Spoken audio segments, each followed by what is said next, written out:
Hey everybody, Sparkatech248 here. You're probably wondering what's behind me here. That's my live sound rack that I do some live sound stuff with. And so I touch bases about DMX controllers, and someone emailed me and says, what's the difference between the one that runs your backdrop and at our system? So the one that's in the rack is from American DJ, and that's before their offcast company took over the name brand of that.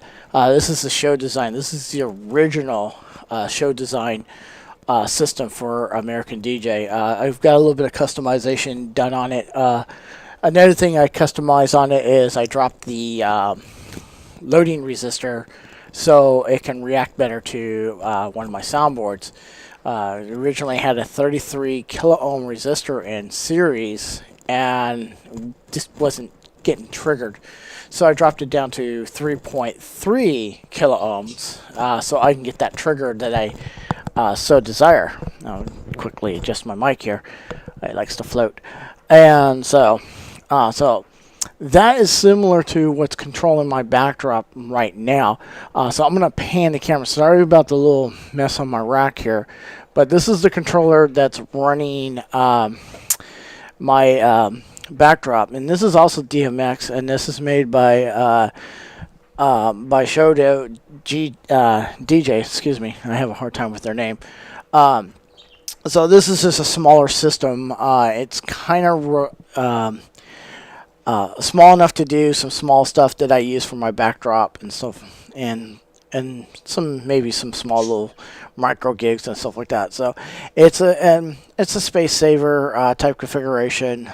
It does what I need it to do, but it does not have a direct audio trigger into it. So that's one of the reasons I didn't really care about it being used. So one of the things that I had to do was make sure I had some ability to do that for my backdrop, so I didn't have to pull this thing out of the live rack. I'm also going to be doing some work on this, putting some new equipment in. I've already pulled some old equipment that's not being used anymore. It doesn't need my application anymore. So that's one of the things I'm doing now. So I'm going to be probably putting in some a versatile media player with an FM tuner. So that's going to go in here somewhere. I'm going to do some other odds and ends and stuff like that. I'm going to move some of the important stuff around. So like my anti-feedback here, I'm going to put that higher up. And so I'm going to move that around. So if you're interested in watching a video on that, go ahead and drop me a line in the comments section. I am going to video it. It just it will not be on YouTube unless, hey, what's going on in the rack? So enough of that. What I'm going to do is I'm going to demonstrate how versatile the two systems that you just saw here. The one that's on my little rack that I do my projects off of. That way you can see that how universal DMX is. So there's two different systems here.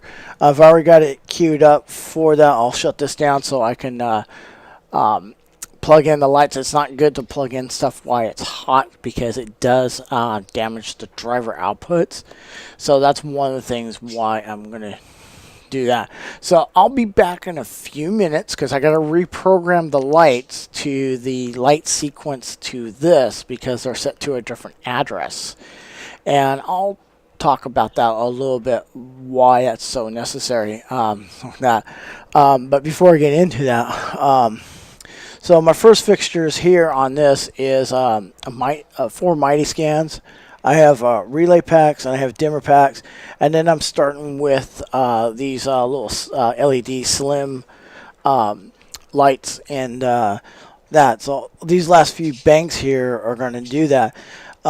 These lights are not in that library. This is what I like about this particular show design is you can modify a fixture to meet another fixture that is not in your library.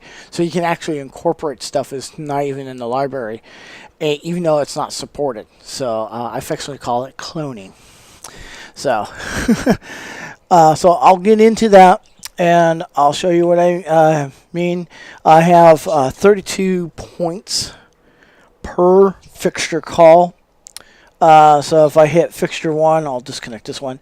I have fixture 1, fixture 2, fixture 3, fixture 4, and that's within that fixture call. So each of this particular fixture is 8 channels in call, and I can go through 1 through 8, 9 through 16, 17 to 24, and then finally 25 to 32. So that's 4 fixtures for that fixture call. Now I can also duplicate that fixture. Or set additional fixtures that are the same as to those exact addresses. And that's what's nice about DMX. You can stack multiple fixtures well above the call of that fixture. So this is really, really nice. You can do that with any system, by the way. So I'm going to take a quick break. I'm going to do some reconfiguration of addresses and making sure everything's correct. And then we'll have a little bit of fun. And I'll show you the difference on how easy compatible the DMX system is. So I'll see you in the short. All right, everybody. I had to reprogram all the lights. As you can see, they're not working. So, like I said, it was hooked up to the other system. Now it's hooked up to the American DJ show design. So I'm going to step over to that, and we'll have a little bit of fun. I do believe I have a chase sequence already programmed because I was kind of monkeying around with some channels a while back.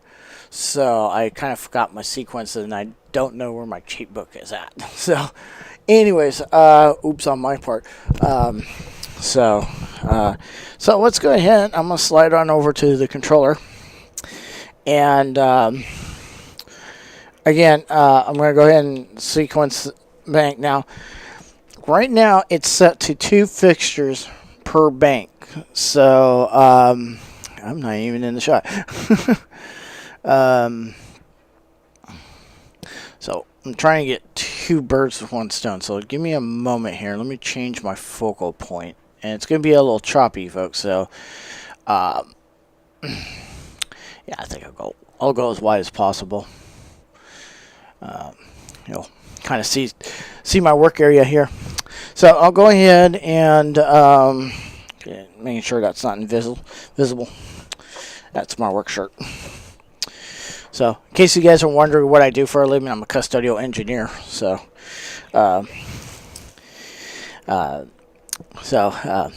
those of you who watch me know me from the building, hi.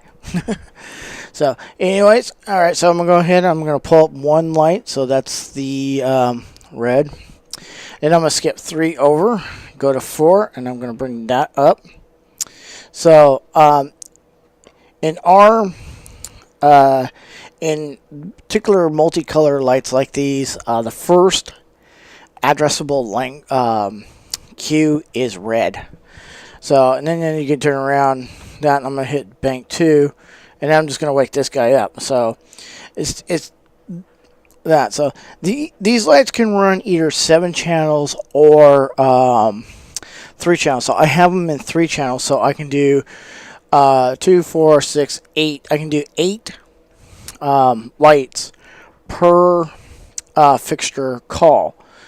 And the good thing about that is it gives me a lot of versatility. So I can do a lot of different programming with these lights. And in due time, I'll probably have about 24-ish, 26 lights in program, maybe greater. I haven't made a final decision.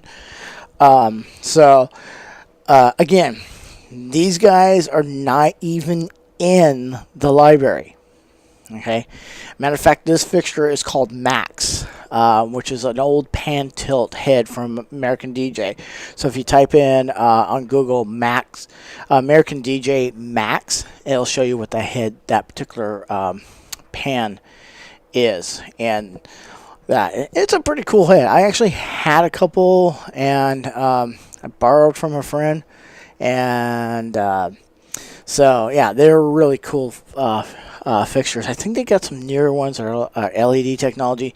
My Mighty scans, my Pocket scans are old halogen lamps. I'm trying to find a conversion kit to convert those over to LED technology, because it's getting really hard to find the lamps for those. They're good fixtures. I don't want to get rid of them. I want to convert them. So, and that. So I'm gonna go ahead. And tease that out, and I'll just go ahead and kill that sequence. And you can see. So now if I move one notch over, you get the green. Oops, that's not it. You'll get green, and I'll click over there, and then I'll tap this one. There's your green. And then I'll go ahead and turn those off, and then I'll bring blue up. Yeah, that turned out quite well. That's actually blue on the my color code setup. And then I'll go to the next bank, and I can just throw that right into blue. So that's how versatile DMX is. Some people are like, well, is it compatible? When this came into industry back in the early 90s, all the companies came in once to the industry, says, we're standardizing this language. It got voted in with no problems. So that's the nice thing about this language versus your multiplex, your 0 to 5 volts, 0 to 10 volts. Those are all proprietary systems, and everybody had their own little idea how they're going to do their language for their lights. So DMX came around and literally wiped that out. I think there is some still stuff in multiplex, if you're lucky to find it, or 0 to 10 volts, 0 to 5 volt systems, known as TTL. There was also a 2-wire system, which I have experience with. Oh my gosh, if the brain collapsed, you had to sit there and reprogram each receiving module. It didn't have where you could change colors or pan and tilt heads, change globals, change color wheel. It didn't have that back then. It was either half on or full on. So if the control box hicked up, you had to sit there and disconnect every module in the string to reprogram it. There was no dip switches or anything. It was just a nightmare. Funny little story. We got so fed up with where I worked at down in California that we told the boss we found out about multiplex. And the boss says, well, give me a good reason to go to multiplex. Well, we had a rep come in and explain how it works and stuff like that. And he says, well, still, give me a good reason to switch. And we said, any good reason. And he goes, yeah. Lobio, there was road construction being done in front of our facility. They're re-asphalt, widened the road out, and they re-asphalt it. So what some of the engineers did is got the whole entire road crew a bunch of beer. We took all the receivers and the control boards, laid it out on our driveway, told the guys with the steamrollers, roll over that. And they just totally smashed all of it. The boss turned around and says, well, I did give you guys any reason, and I agreed to it. All right, we're going to multiplex.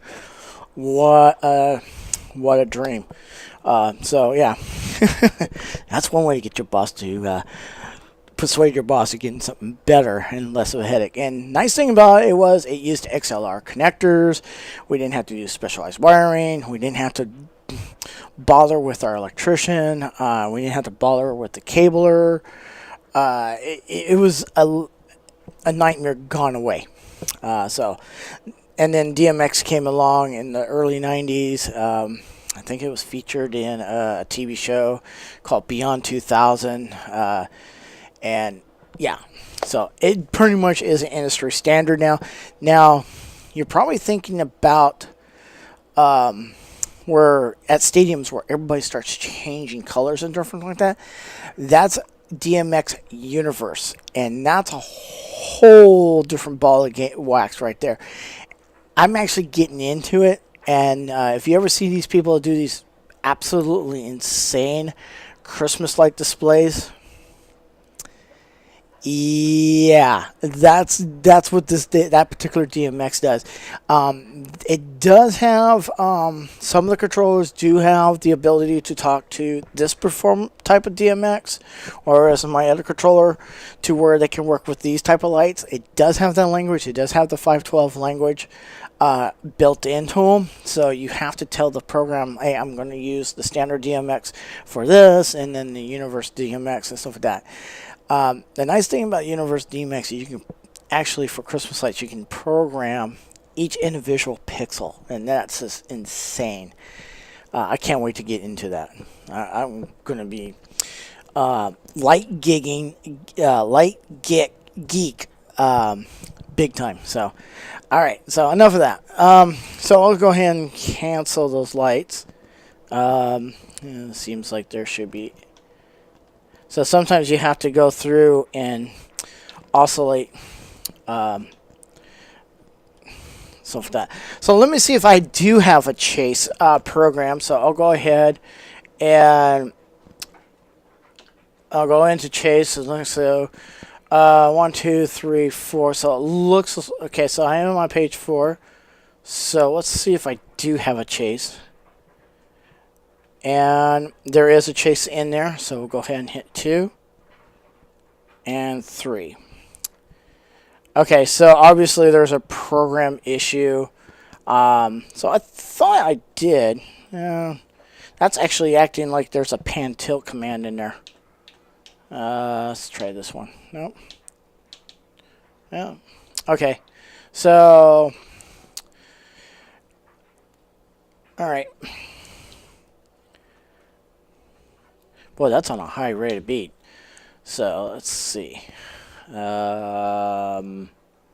Speed. Yeah, that's on a. Wow, that's way up there. It was almost. So let me take this down to.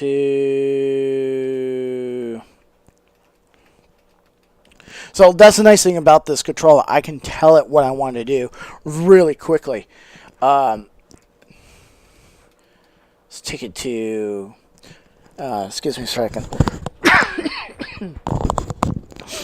So I got it set for BPM, beats per minute, at 50.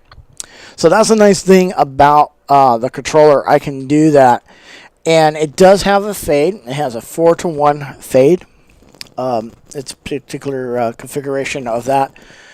And so like that. Here in my jog wheel, I can do all kinds of stuff. Oh, now that one's coming up. Okay, it must be a chain mix.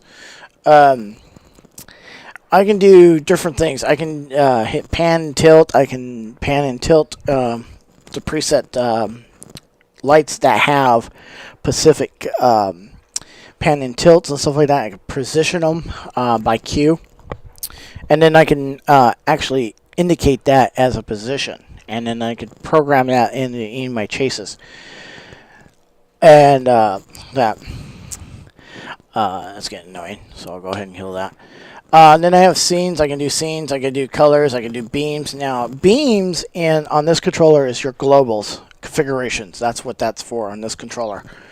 I have audio. This is when I was talking about the resistors being changed from a 33 down to a 3.3. That's so when I'm using this on the install of my soundboard, I plug this directly into the channel that I have set for the kick drum. So every time that the percussionist hits that kick drum, it's going to trigger the lights. So that's the methodology I'm using behind that. And of course, you got black. That just kills everything. Beat tap. I can sit there and I can tap to. Like if someone's playing just a string instrument, I can figure out what their tempo is, and I can just tap to what they're doing and stuff.